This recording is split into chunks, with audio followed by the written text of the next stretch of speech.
So first of all, welcome back to this afternoon's session. I hope you've all had a good lunch. Just a couple of points of housekeeping. If you haven't already, switch your mobile phones back onto silent. And also, if you're hot or cold, sing out. I know that some people are cold and some people are warm. So just sing out and we can play with the thermostat. So this afternoon's session, we have a panel discussion focusing on how to use technology to assist in youth suicide prevention. So suicide is one of the leading causes of deaths in the youth cohort. And whilst suicide is a tragedy at any age, youth suicide in particular generates very high levels of stress and a great sense of loss is felt in Australian communities. So suicide and suicidal behaviours are associated with a range of biological, social and psychological factors, including traumatic life events and mental illness. And adolescence and young adulthood are critical periods for the onsets of mental illness. With 99% of youth accessing the internet daily or almost daily, and the internet increasingly being used to access health information and resources, we have opportunities to create new systems of e-mental health care, from promotion and universal and selective prevention to treatment and recovery programs. Technological approaches provide significant opportunities to mitigate young people's aversion to help seeking, as well as overcoming other geographical, attitudinal and financial barriers. The cost effective of e-mental health interventions mean that they hold considerable capacity to alleviate need where demand regularly exceeds the government's capacity to respond. So today I'd like to welcome our three panel members to discuss how we use technology to assist in youth suicide prevention. So up here I have Louise Flynn, psychologist and manager at Support After Suicide, Dr. Joe Robinson, head of suicide prevention research at Origin, and also James Fowles, business and enterprise development manager at On The Line. We have had some panellists drop out at the last minute due to illness, so I'd like to thank James for keeping his seat warm. But I'd also like to recognise that we've got a lot of experience in the room and I think we should capitalise on that. So I'll invite people on the floor, if you've got answers to some of the questions that are raised today, step up and we'll hear what you've got to say as well. So I've got Robin at the back with a microphone. He'll roam around so that we can hear everybody's questions. But I'll first invite our panellists to give a brief introduction of themselves and their sort of experience and their interest in the topics. I'll hand over to Louise.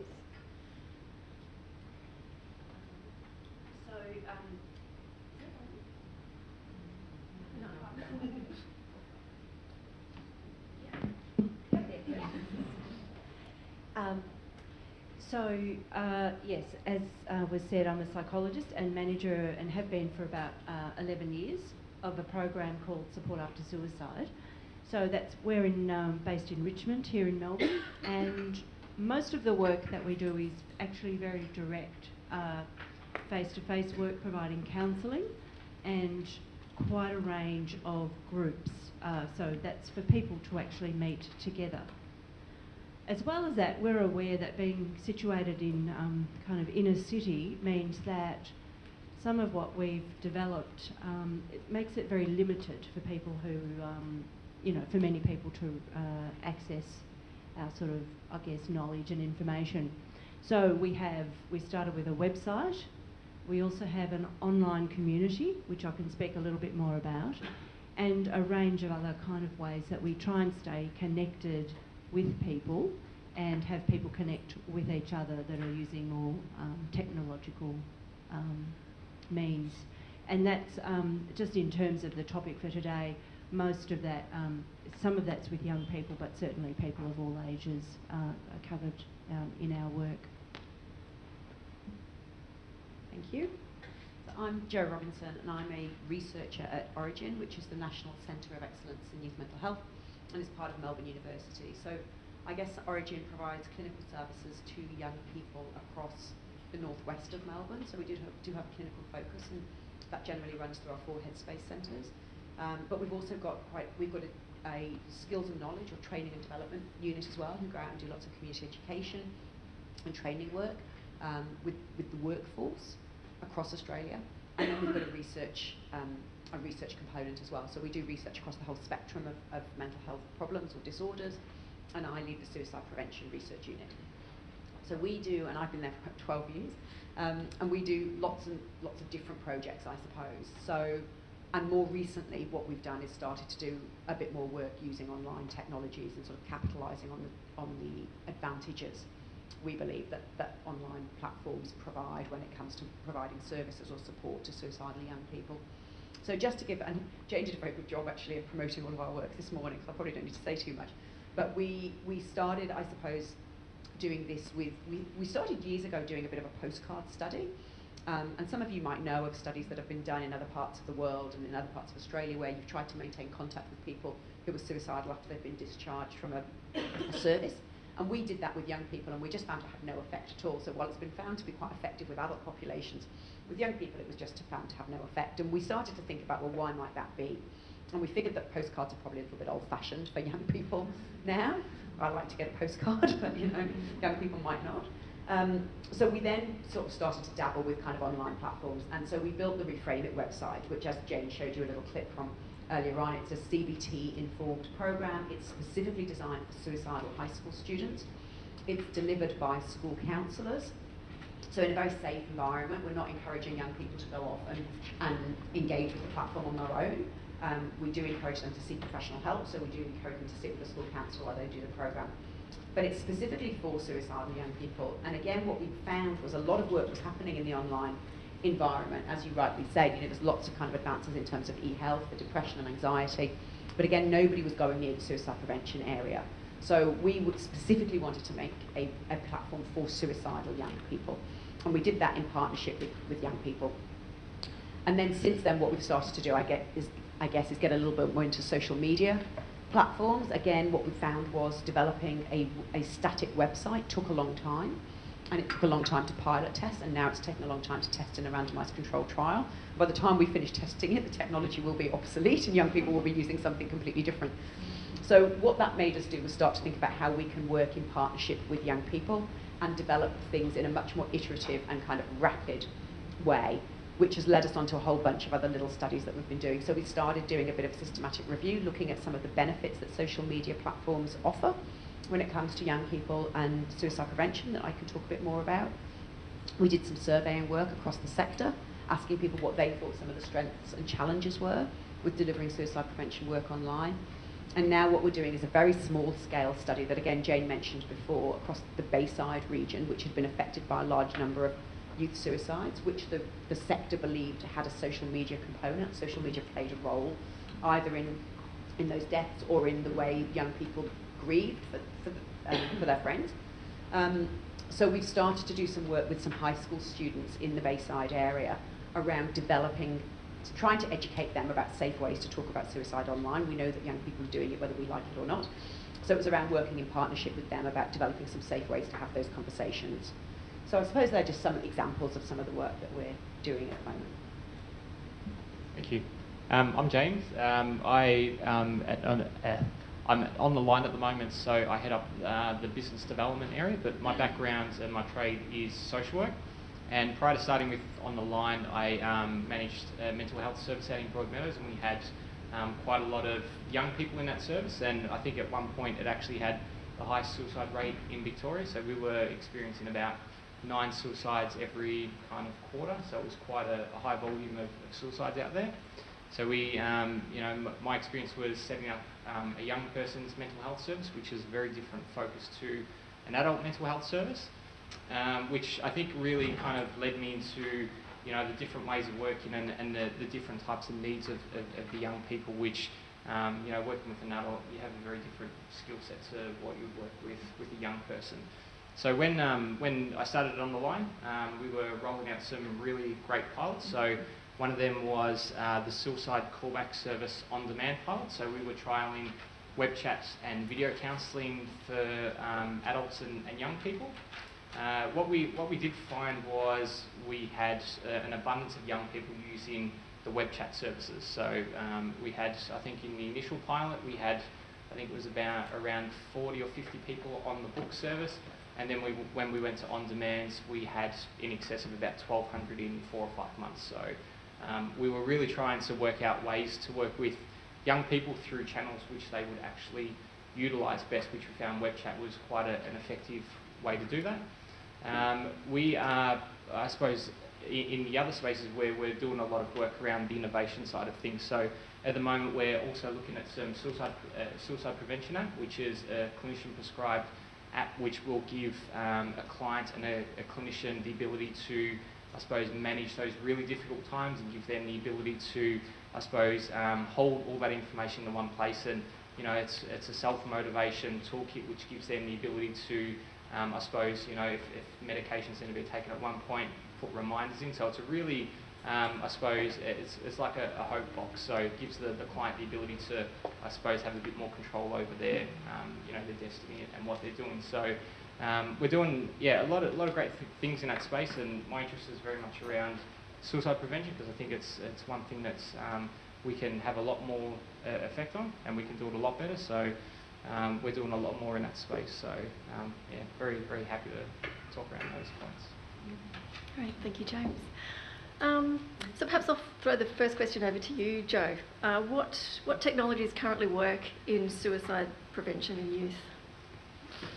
Well, that's a very hard question.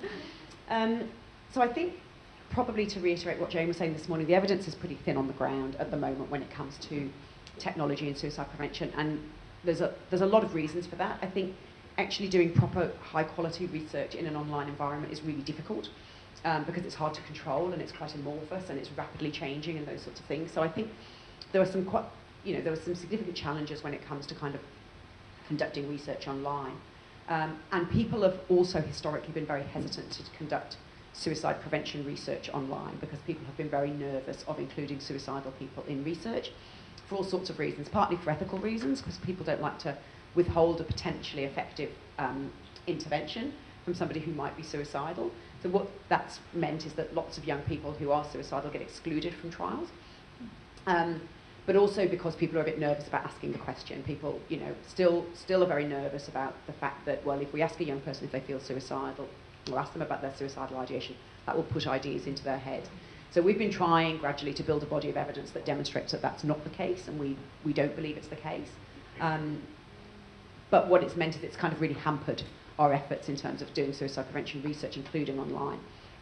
That said, as Jane mentioned, Brachia van Spijker's study was probably the only trial to date that's been published that has tested an online platform with a specifically suicidal population, and that was found to be effective.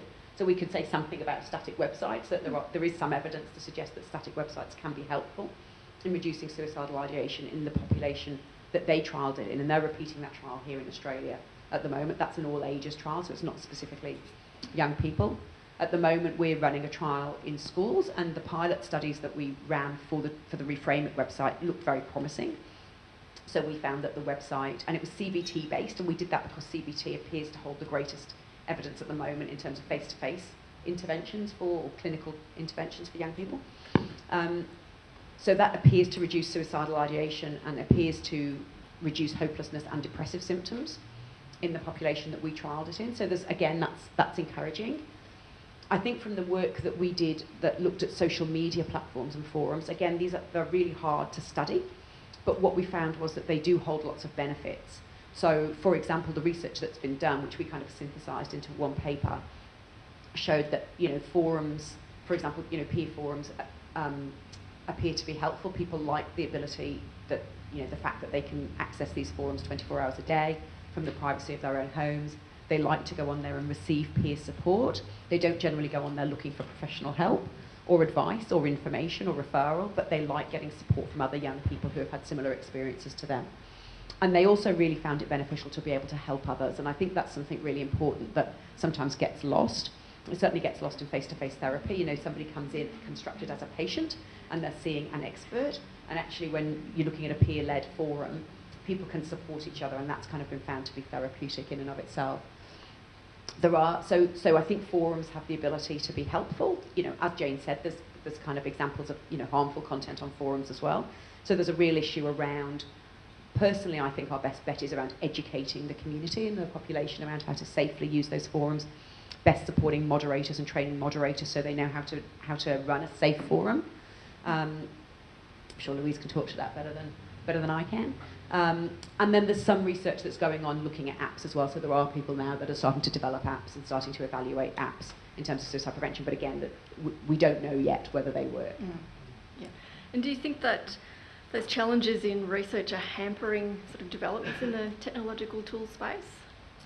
Do you know what? I don't think they're hampering the development of the tools. I think the tools are being developed. And I think if we go onto Google or you go onto iTunes, you'll find heaps of tools out there. I think what we don't know is that those tools are, or what we probably do know is that those tools aren't necessarily evidence-based. So they're probably built with all the good intentions in the world. But technology changes quickly and research happens slowly. So I think that's hampering the evidence to support those tools, but I don't think I suspect it's not hampering the development. Yeah. And I do think as a sector probably we want to be having a bit of a think about that, about trialling different types of research methodology, rapid prototyping, youth participation or consumer participation in what we're doing, so that we ran a 2-year pilot study testing the Reframe It website. You can't afford to do that in this space anymore, because what will happen is private providers will come along with lots of dollars and develop all sorts of apps and technologies that we don't know are safe, and they won't be evaluated. So I think as a sector we probably need to have a think about how we resource or how we conduct research in order that what we can do is provide our consumers with high quality and evaluated tools.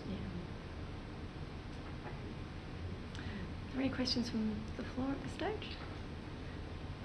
I was just going to ask, with regards to private organisations coming in with funding, obviously that would be a really great opportunity to kind of collaborate to work together on these things and make them happen faster, a bit faster. Is that happening at all at the moment, or is it just... Look, it's a good question. I don't know whether it's happening at all. I suspect not. I think probably as a sector we're kind of a little bit protective of our space, and I think and private practitioners operate, private companies operate much quicker.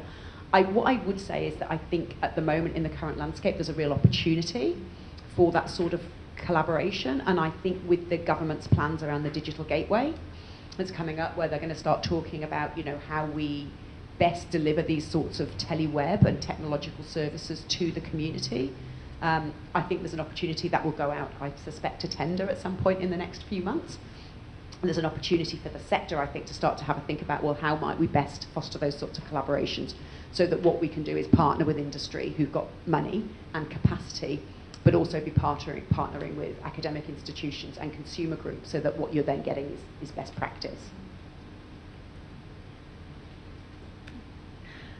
And we've spoken today about the user-created content and forums in particular. Perhaps, Louise, you could speak to some of the challenges in moderating forums. Yes, okay, so we have an online community with close to 600 people on it from across Australia.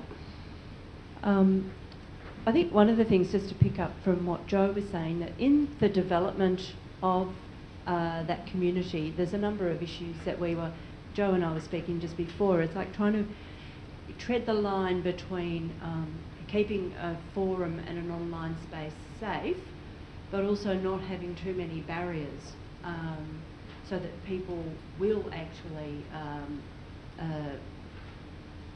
become part of it.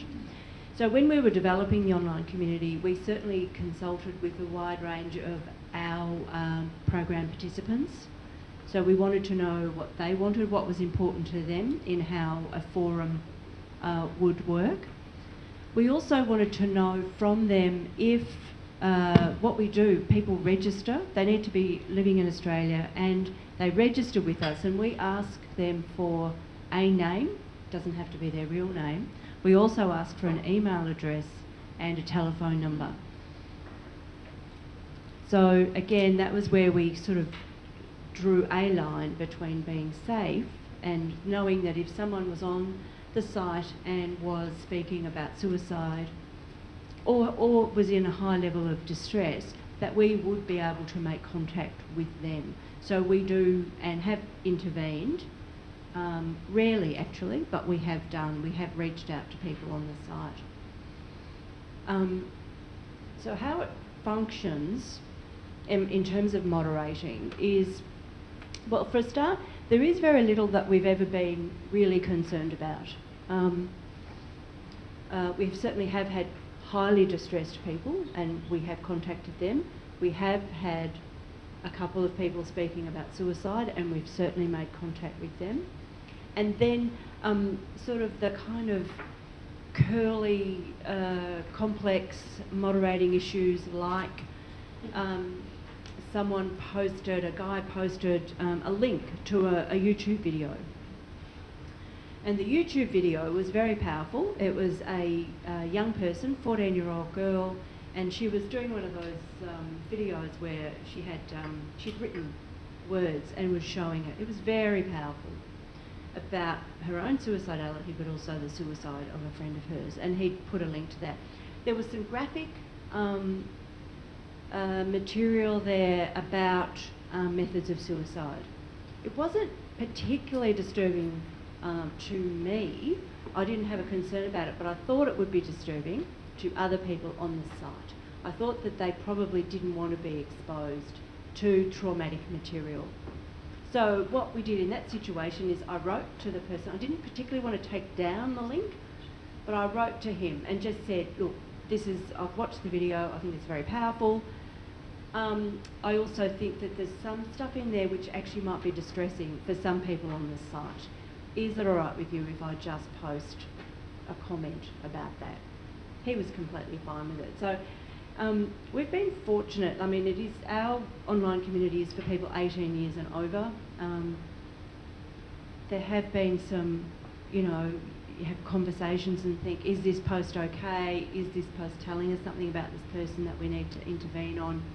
But most of the time it's been okay, but then there's the occasional curly one, and you're kind of thinking through, we want this to be a free space for people to say what really they need to say, and sometimes that's tough and challenging and confronting.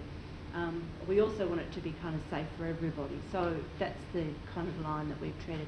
In terms of who moderates that, we have some volunteers, people who are bereaved who are on the site, and also there's 2 staff who check in pretty regularly. Yeah. Are there any questions anybody wanted to raise at this stage? Yeah. You just mentioned that you check it pretty regularly. Is there someone on there 24/7? No, we're not on there 24/7, but we check in. We certainly check in 7 days a week, and probably during the week I'd check in on, frequently. Sometimes we get alerts too that something's been posted. Yeah.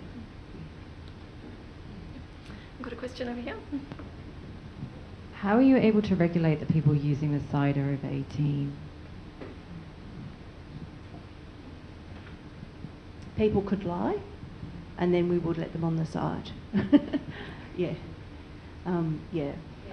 Certainly people could. We don't check the material. People write a phone number, they put a postcode in, and they put their age. So if someone, I can usually tell a postcode or a phone number if it's Australian, but people could say they're under 18 and I wouldn't know. Yeah. You can sometimes tell with their posts, but as far as I know, it's hardly ever happened. Certainly has happened, but yeah. If people really want to remain anonymous, they will find some way to do so. Got a question down the front? Just in relation to that, why is it over 18? There's probably a few reasons. I think the main reason is that we thought that we didn't actually want to expose young people to what some adults might be saying.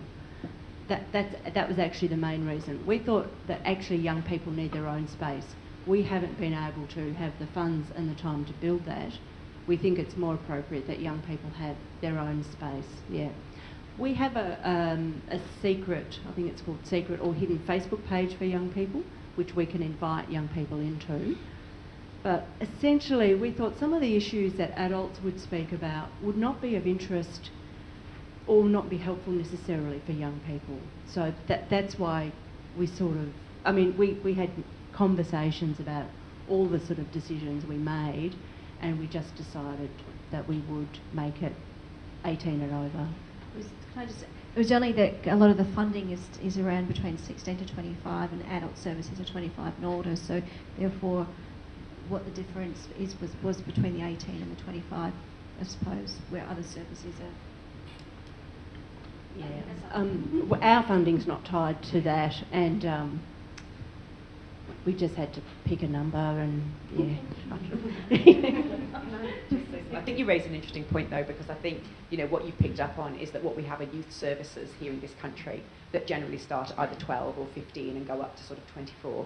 And what you've got are children's services that go up to the age of 18, and and then adult services that go above 18, and that yet we've got this protracted period of youth. So the youth, the early intervention and youth mental health service kind of model has started to kind of perpetuate this idea that services should be provided to 15 to 24-year-olds, but then you end up with this gap, where there's this group of young people who are not technically adults, but can fall into this youth bracket, or can fall into that fall through gaps repeatedly, I think, in services, not just here in Australia, but around the world.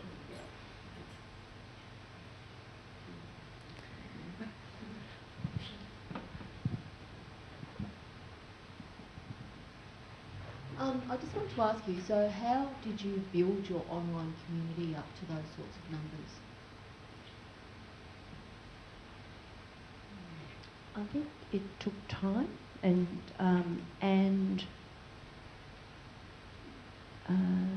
we have links, other websites, suicide prevention, post-vention websites across Australia link to our site.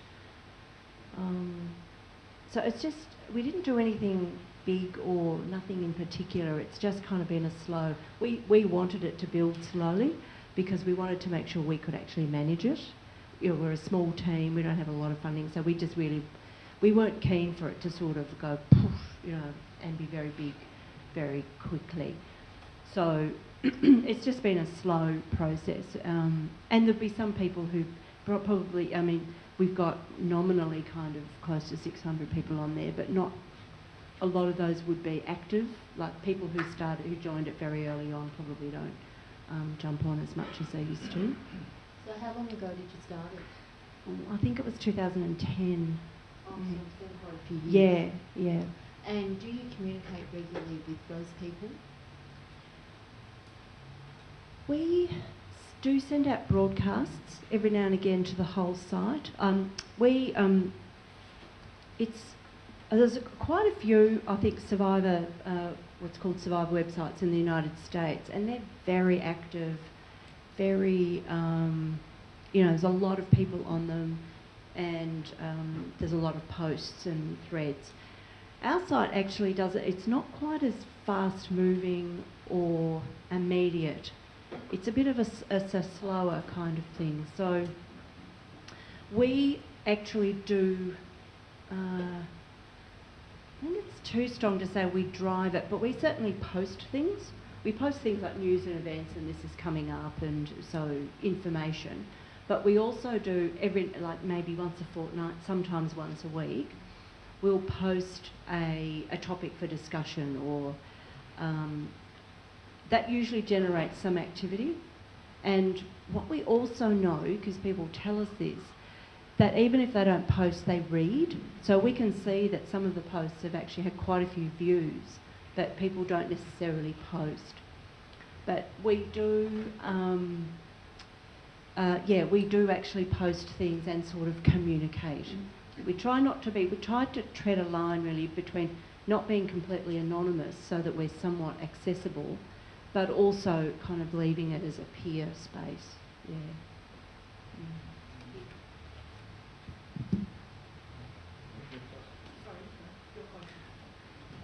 I'd be curious to hear from any of either of you that have probably had any social media groups within your organisations, and how you've managed the guidelines around social media needing to be a real person, and around staff then obviously the profiles being seen, and how's that been managed from an organisational perspective?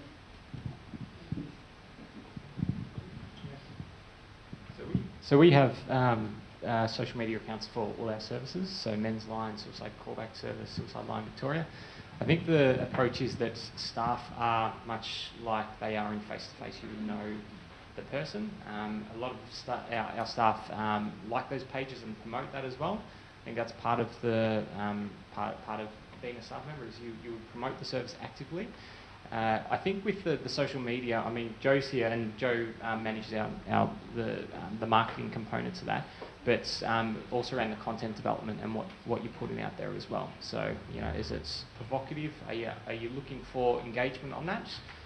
There's different ways you can do it. So some organisations will opt to be a bit more provocative in their their posts, which to generate conversation on those pages, and others will try to direct that elsewhere.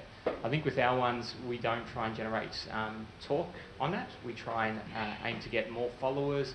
We try and get more interest in the organisation or the services.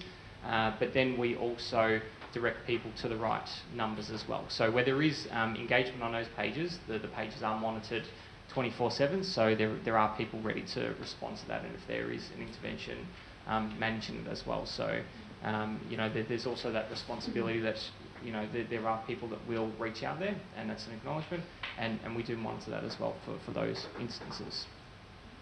So also on that point, we do have a really strict sort of procedure for anyone that is monitoring all of the Facebook and Twitter accounts. So there's strict guidelines as to what sort of is posted to a certain type of language, how to respond to those, and levels of sort of risk that we can assess based on that. And it gets to a certain point where we then get clinical involved to help sort of tailor that post to be suitable as more of a sort of a clinical angle of providing support, whereas we do have someone all day, every day in the middle, every half hour, just to respond, like in time as well. So yeah, the guidelines really sort of have to be laid out in detail, I think, and that's how we manage it. So we also, Origin also has a Facebook page and uses that for generally marketing purposes and getting our message out and those sorts of things. And it was interesting because the survey that we did a couple of years ago, we looked at how suicide prevention organisations use social media, and it's very much about getting a message out and kind of promoting their work and building awareness, whereas users and consumers and young people generally use it for peer-to-peer support. So there's a bit of a disconnect in the way that suicide prevention organisations and consumers use social media.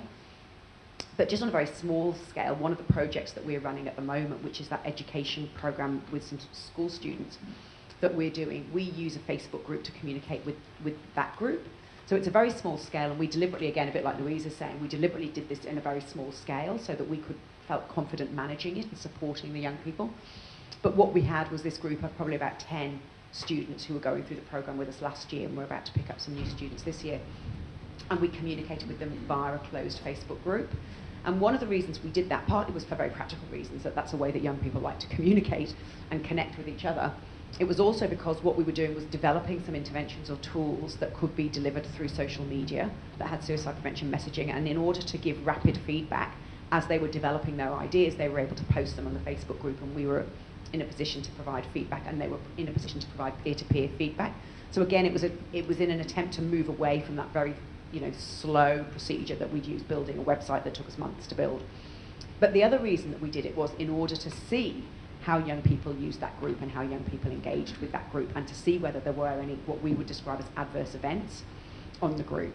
So it was closed, we did it very carefully, it was moderated by us on every day during the week, every weekday, and pretty much what Eleanor had was the Facebook group open on her desktop, so she would see a notification if anybody posted anything on there so she could respond. We both had separate Facebook profiles that we set up for work purposes that didn't link to any of our private, Facebook or social media presences. So the students that we were connected with on Facebook couldn't actually then make contact with us in any other, non-professional capacity, I suppose. But we were really interested because the way young people used that group was they used it very appropriately. So they read the resources and the information that we put up there, and they gave it likes and thumbs ups and things like that. They did use it to post the interventions and the things that they were making that we could give them some feedback on, but they didn't actually use it to communicate inappropriately with each other at all, or post about suicidal feelings or anything that would have given us cause for concern. And we had some strict rules about the fact that we couldn't then look at their profiles on Facebook, so I didn't want to know what they were posting on the rest of their social media presence, because that would have opened up a duty of care can of worms. So we had some very strict protocols in place. But it was very interesting to see that, you know, what we discovered was that there were no adverse events or no inappropriate posting on those Facebook groups. And I think as a sector, again, we've been very nervous about using social media with young people. And I think, look, yes, young people do post inappropriate things on social media sometimes, but I don't think they do it on sites that we run. I think they do it somewhere else. So I think, again, we can be less cautious, you know, and less worried about having a social media presence that actually engages the sector a little bit. There was a question. No? Yeah, question's been answered.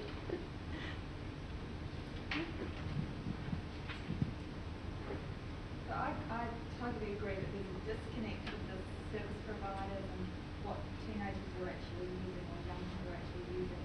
It's my experience of monitoring social media at my time on the line. I've sort of had such rare cases where it would have negative conversations on there. And often if they do come up, the fact that we can work through them even in that public space ends up with a positive outcome that, you know, works for everyone. So we are really cautious, which is, I think it's, I know, and I think it's absolutely right what you're saying. I think we're all very nervous about it, and I think we need to be very cautious. But I think young people are having these conversations anyway, and this was the perspective that we came at this from at Origin. Young people are having these conversations. Surely it's better that we're part of those conversations, because then we can help support and guide them, rather than not have a presence at all when young people are kind of left to their own devices and we then have no ability to have input or guidance or education. Sorry, Ben. This just made me think about it. We've had, certainly in my site that I manage, there has been instances where there's been informal Facebook groups set up by consumers on site that has led to huge escalations in self-harm and suicidality. And I'm just wondering, is any of the research able to identify that having that formal process, it will actually negate that? So by providing the formal group, will actually be a safer place rather than it being consumer driven and set up without any of those parameters? Any research? I don't even know how you would go about doing a piece of research like that. So I think certainly when the review that we did when we were looking at the way people use social media sites and forums, generally found that they were used fairly positively, but they were professionally run sites that have been put in the published literature and were visible to us when we were doing searches. I think a lot of the sites that are kind of closed groups and, you know, it's, you know, how would you even begin to research them? So I do think social media, there are the harms associated with social media, and absolutely, you know, we're right to be cautious about the potential for contagion, but I think it's really hard to generate research, and I think one of the prompted questions that we might get is, where are some of the gaps? And that's one of them. You know, it's really hard to research.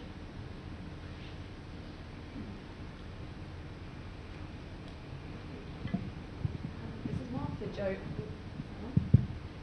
Just so that I know you're leaving after the next session, so I've got to grab you at some point. But just with the talking about social media, later on I'm going to be speaking after this around some social media guidelines that Mindframe's developing. So we're working with the sector, and it's going to be on things such as duty of care. So more than, it's not really a question, but it's more that we're going to be developing these guidelines with communication officers from around the sector, and they're things around duty of care and also ideas on stories, the same as the Mindframe guidelines, so stories, promoting stories of hope and that kind of thing.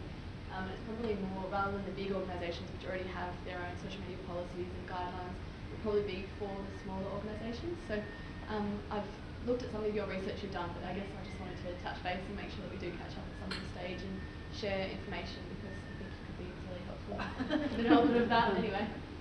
I can try, and we should definitely talk. So one of the other pieces of work that we're involved in is a piece of work for the Young and Well CRC, so presumably people know the Young and Well CRC, and they do lots of work around technology and well-being and mental health for young people. And so we're doing some work for them at the moment, which is around developing guidelines for an online platform that they're building.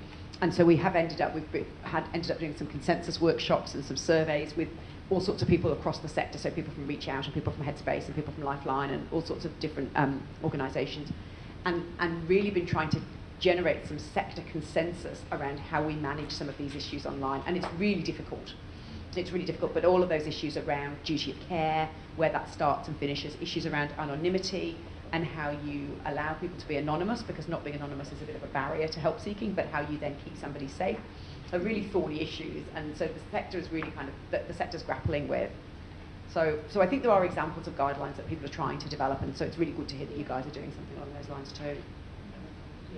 And I suppose adding to that, as I mentioned before, we developed online counselling and video counselling, which going back 5 years, that was a very new thing. The other parts of that was there was a bit of nervousness, because online compared to face-to-face and telephone is a very, very different interaction, and the nervousness being around risk mitigation. And I suppose kind of coming to that social media is the online communication is very, very different. But in our formative stages, we did engage the Young and Well CRC to look at how exactly young people would relate to the online, because we had strong evidence to suggest that they'd probably be the ones that took up the web chat, and also video counselling if they were going to use that. And it was more around the things that you would traditionally lose in your face-to-face. There are added advantages with the online, but in doing that, you do need to have some really kind of stringent, rigid guidelines, terms of service, very, very upfront with what you will do, what you won't do.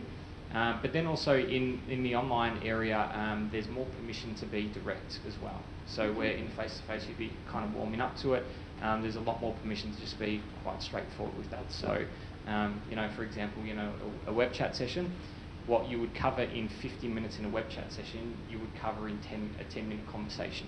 So, it's a little bit slower, but in being a little bit slower, you've got much more permission to be quite direct with what you're asking. So in terms of like the suicide ideational aspect, you can really get into it quite quickly. The safety planning becomes a little bit easier because they'll be quite straightforward. But in doing that, you've got also the difficulties around the privacy principles in being able to remain anonymous. But in doing that, you've really got to be quite careful in your technology as well in how you do that. And how we've set that up is we've got an IT system where when people connect through to us, we will get their IP address and their email address and their phone number, so it comes directly through to us, and also links into our system and gives us all their case management history if they've had any contacts with us. So for the client, they get a much better experience, but in terms of the risk mitigation, we get the details that we need to initiate an intervention should we need that. So for us, it had been a bit of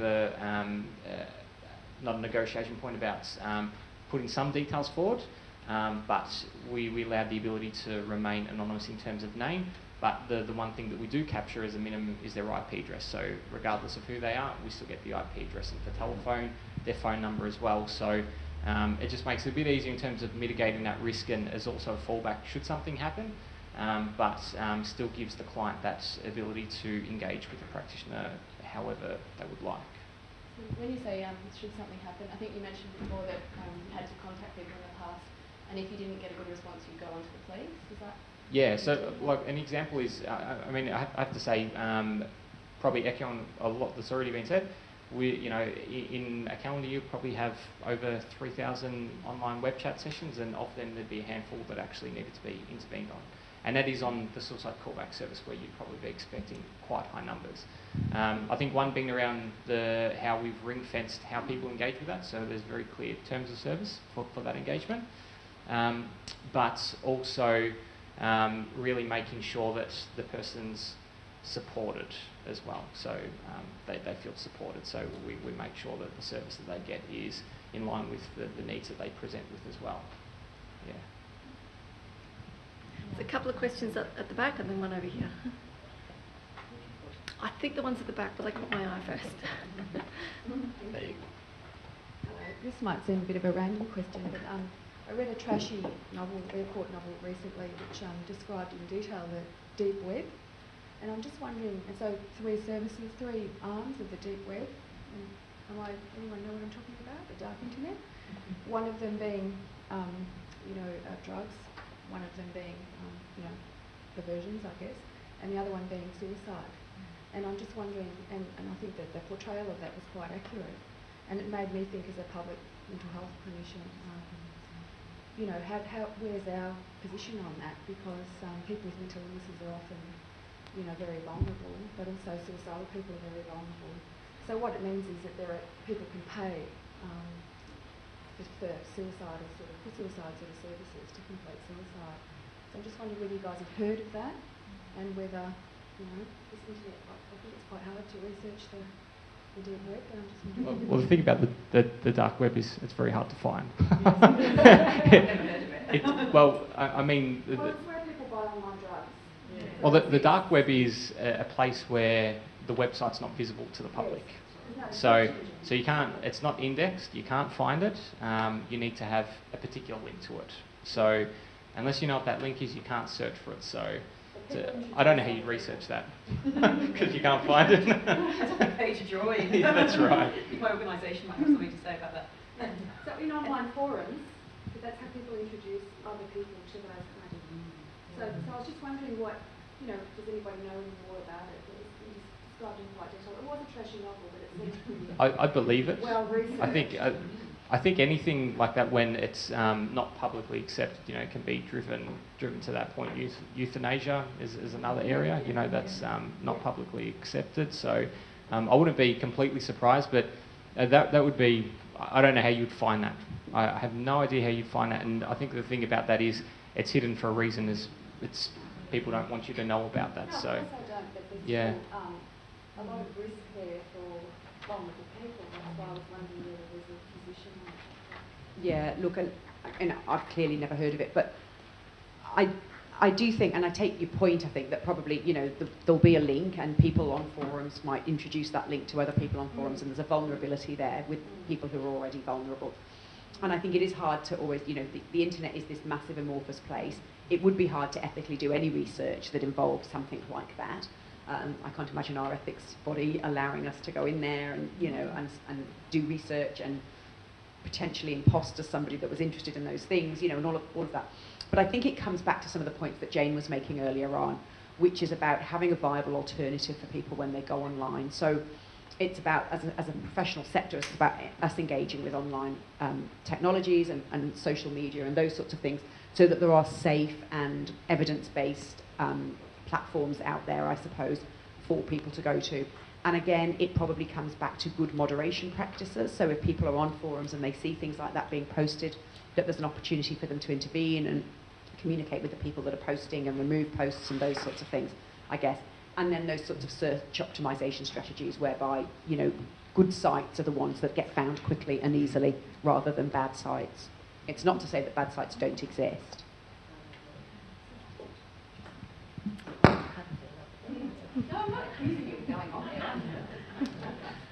No, I was going to ask, just on a bit of a tangent, is Jo, with the work you've been doing, so sorry, Kim from Suicide Prevention Australia, we get a lot of random calls from parents or people in the community who are worried about their kids finding links to places, hopefully they're not going as far as the dark web, but to not helpful sites.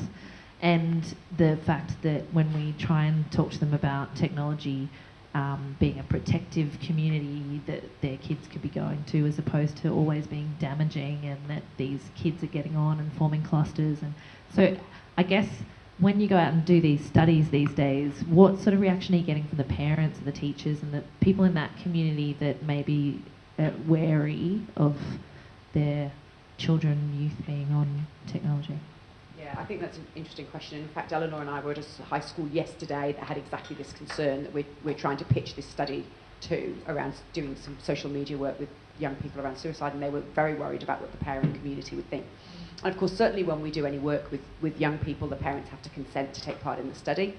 But there is a real concern, and I think, you know, we talk a lot about educating young people about how to safely use the internet and some of the benefits of the internet. And we've heard already this morning that actually young people are the experts in how to use the internet. And it's possibly our generation that need a little bit more education around it's not all bad. And I think there's just lots of concerns. People do hear the negative sides of the internet. I think the media probably have a role to play. They love nothing more than, you know, a suicide pact that might be communicated online. And social media's been used and it all gets demonised. And there's a lot of profile, you know, building around that sort of thing. So I think there is a layer of education that's needed. The studies that we've done probably aren't representative because they're so small. So I probably can't make a comment about, you know, what sort of reception parents would give to the sort of work that we're doing. But I do think there's probably a layer of education that needs to be done, a layer of engagement with the parent group around how to work with their children about their use of social media. Does that make sense? I mean, I think I look at the ways that my 16-year-old or now 17-year-old daughter uses social media. It's completely different to how I use social media. She's much savvier than I am. When she first went onto Facebook, I said, well, you can go on as long as you're friends with me so I can see what you're doing. So she said, yes, sure, Mum. And so she made friends with me, and I still can't see anything that she does on social media. So, you know, I think we maybe rather than us educating them, they need to be educating us. We had a question over here first, and then we'll come to you. Yeah, it's not necessarily a question. We were invited from the Victorian Parents Council to a meeting last year with Instagram and Facebook here in Melbourne, and to actually explain what they do at the background. And I think we don't know a lot what they're doing, but if there is an alarm, if there is something happening, a posting which is really or a threat for the individual or for the group they're communicating with, they really intercept. They really have a whole network. The police bombs. It's something we don't know because we don't see them operating. But be assured, I think there's a lot we checked, you know, in a world we are not part of. So I think yes, there are always those dark websites, etc., coming up, and there will be other things coming up. But I think there's also on the other side a lot who try to check that and intercept. So I haven't heard that, but this was really interesting how Facebook and Instagram have all these networks ready, also here in Australia. Yeah. And it's available now. If you post today something about a bank, really horrible experience, someone will contact you back very quickly because they have the social media moderation function where particular keywords are reported back, and then depending on how it's filtered, they can go out. But I mean, we've looked at that because our technology allows for that. We can do that, activate that quite quickly and easily. But then it becomes a privacy issue of does that person want to be contacted, and how, and you know, and if someone posts something, for instance, around being suicidal, contacting them, is that necessarily going to do better or worse for them? Because then you're contacting them without their permission; they're not reaching out to you. So it opens up a whole other box of privacy issues and also what's your position in the sector and what responsibility you take. Because obviously it won't be funded. So you open up your can of worms to a very, very large population of, you'll have to basically take that service up, because once you know of the duty of care issue, you've got to act on that. Thank you. A couple of weeks ago I was in Sydney at a conference called Cracks in the Ice, so it was related obviously to the ice epidemic. And there's a criminologist by the name of Dr. James Martin from Macquarie University, and he was talking about crypto markets and the dark net and how serious it is. And just for example, I've written some notes here saying that at the height of, there's this organisation called Silk Road. Sounds like a travel agency.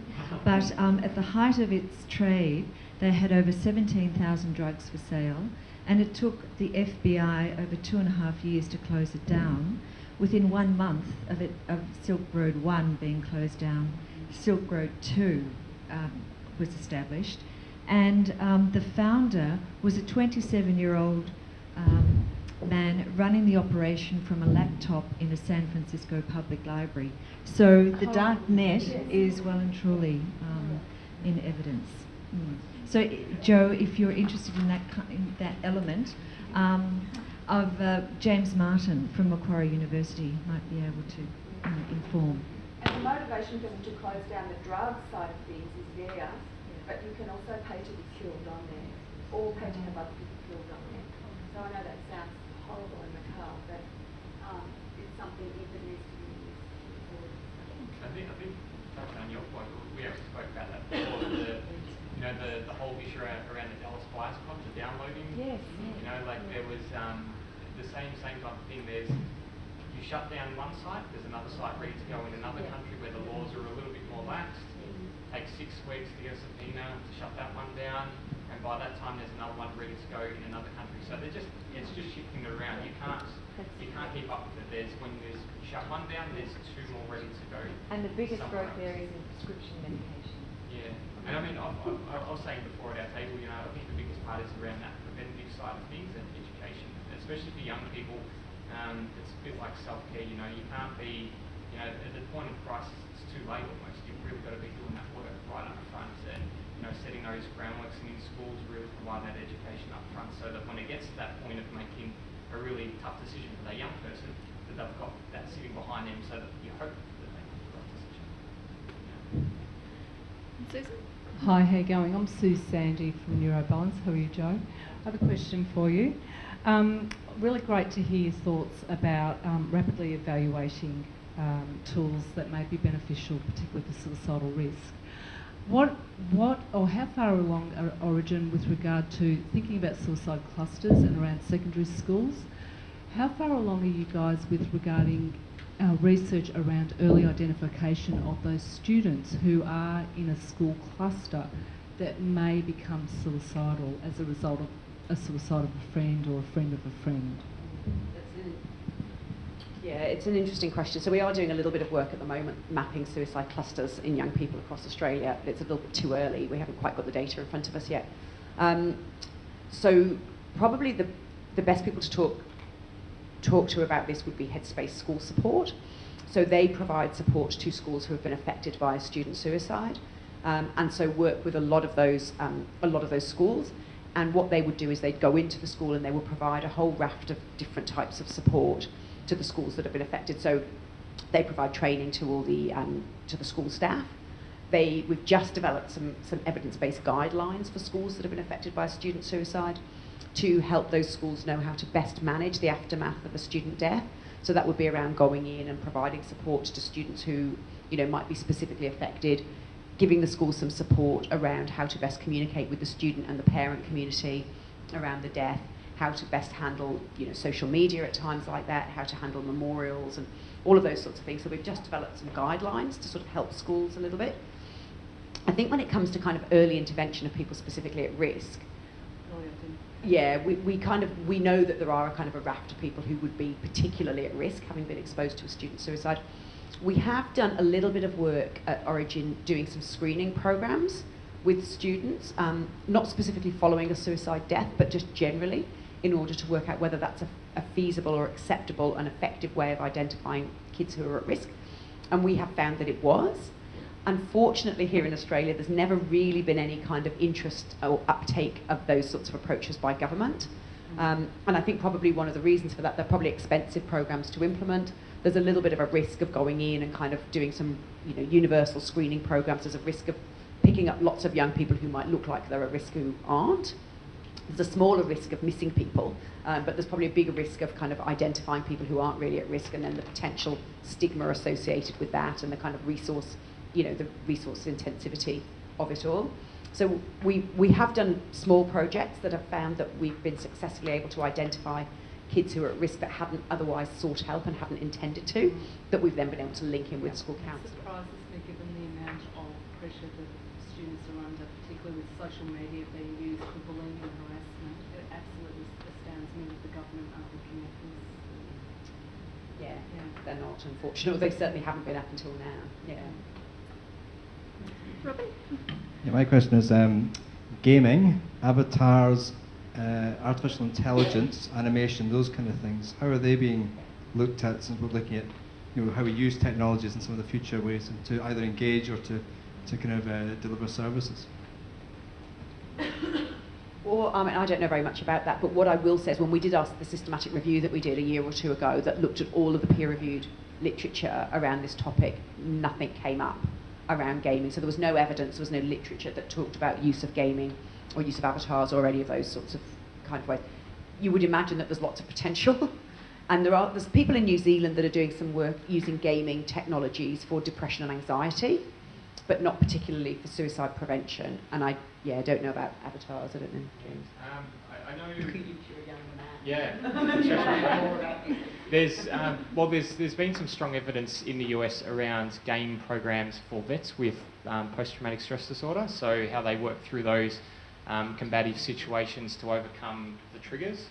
In terms of Avatar, there's some work coming out. I think it's out of England and the US, where it is being looked at. But I think with the changes in technology, it's not activated as quickly as what you'd probably like. And at this point, I don't think it's actually cost effective at the moment.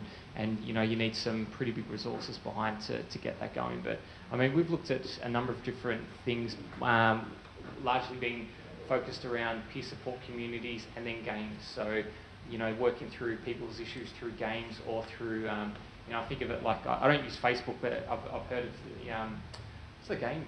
Candy Crush? I've not played it, but so, but things like that where it gets you into a point where you're just kind of going through things, but there's therapeutic value in what you're doing, and there's an outcome other than just being distracted.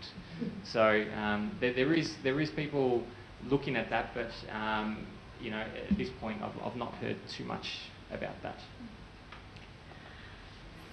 So we've got another question at the front. Just real quick, it's just following on from the schools things. I know the site that I manage, which is a residential youth service, about 25% of our young people have come from one school, and they have in fact been affected by suicide within the school. There seems to be some history. So I'm wondering in relation to, I suppose, what kind of supports are offered post-school in relation to those people being supported following on from the immediate suicide.